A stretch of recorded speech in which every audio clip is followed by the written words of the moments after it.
to hook and catch and land your first tarpon, and be it in Boca Grande Pass. I mean, there's no, that's like the pinnacle.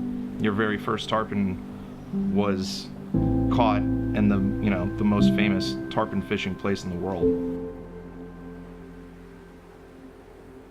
My obsession started when I was in middle school.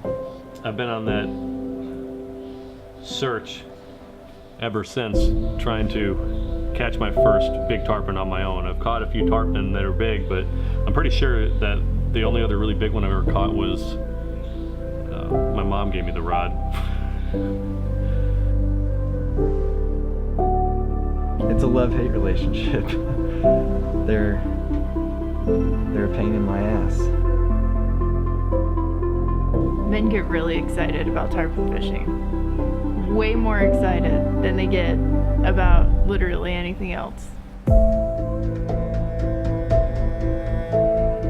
For me, especially the last few years, I've taken a back seat from actually doing the fishing to trying to take more people fishing to get that same experience that I have gotten, hundreds of times. That's basically made me fall in love with tarpon fishing. They're my favorite fish to catch by far.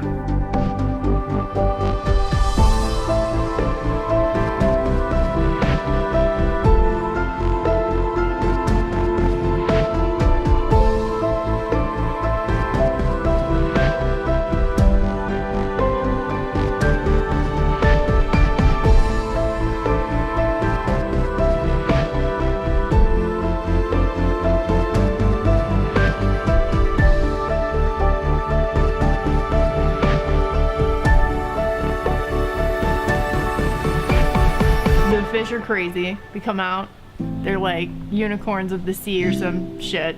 They're sparkly. I don't know, it's the king.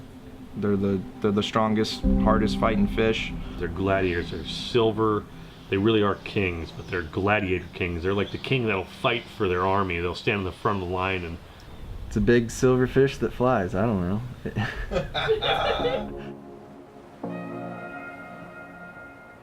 Tarpon fishing in general is exhausting. Can also be frustrating. As far as like getting ready to go fishing, the crabs are it begins and ends right there with the crabs. You either have them or you don't. And down here, I mean, it's a mad rush for crabs. It's hard enough as it is to find bait around here, to have enough crabs to go to the pass. And then the next task is to find the fish and make sure you're over the fish. Then you have to make a good cast, then you have to present the crab the proper way, and then you gotta hook the damn thing. It's worth putting in the time and effort to find the crabs, to catch the bait. When it all works out and you hook into a big fish out there, you can't beat it. There's a whole language that goes to tarpon fishing. And if you're unfamiliar with it, then there's a few terms that the guys really like to use. One of those terms is on the meat. I have come to understand that on the meat is actually when the boat is on top of the fish and there's just a wall of fish underneath you.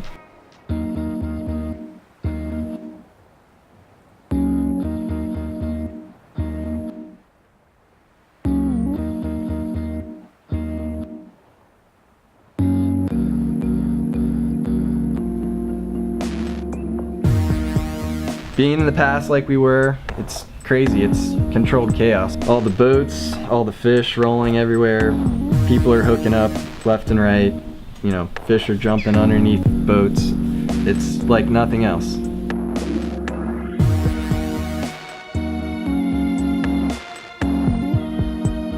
They show the whole time, so you know they're there. You mark a wall of 30 feet of solid fish beneath you, and you can't get a hit. But that's also what makes it fun. It's challenging and very rewarding at the same time.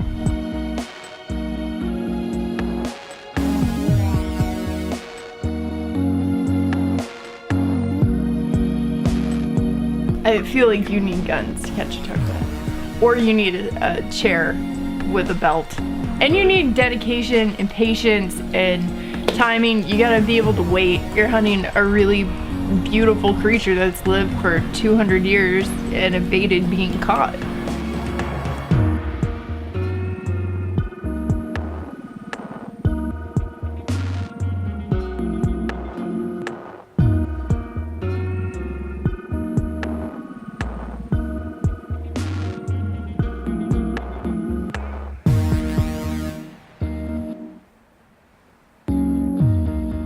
It seems like every time we're out there, the window opens up for the bite at basically an hour at a time. And you might sit out there for 5 hours and not get a single hit. It's Florida. Boca Grande Pass is also Florida, so you're not only working with a finicky, tough fish, you're working with finicky weather. So 1 minute it's 70 degrees and pouring rain and wind blowing, and 30 minutes later it's blindingly bright outside and 95 degrees and humid and hot and you're sweating. And I understand like why that would be such an adrenaline rush and such a moment that is something that you could go on and on just seeking out over and over again. You never know if you're going to catch a bigger one and what that's going to do for you in the rush of that moment. You can see it. their mouths are like metal plates. You can't barely get the hook into their mouth. When they jump, you can't let them land the line and they'll pop you off. If your drag isn't set right, they'll snap you off in a second. Yeah, they hammer that bait, and I mean, you know it's tarpon, and they take off, and then you know what they're known for is that first jump. The first 2-3 minutes of tarpon fishing, I mean, that's why you do it. That initial rush that you get, you know, watching them go crazy and jump. I mean, that's the best part. I mean, there's nothing else like it. It's the coolest fish in the world. They're the most beautiful fish I've ever seen in my life, and they will kick your ass.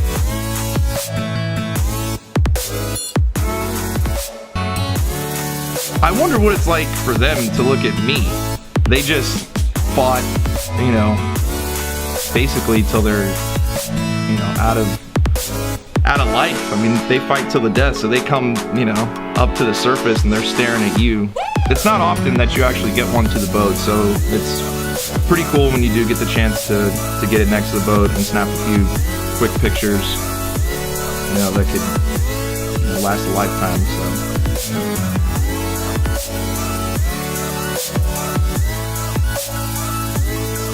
Taking a trip with my husband was amazing because I got to share that moment with him and that rush. I brought my own rod and reel that I purchased myself. I tied my own knots, used my own leader, my own hooks, my own everything, made my own cast, took my own fish, and landed my own fish. And that was my first big tarpon I've ever caught in my life on my own. And my wife was there to not only share the experience with me, but to film the entire thing. And it was probably the most special moment in my fishing life.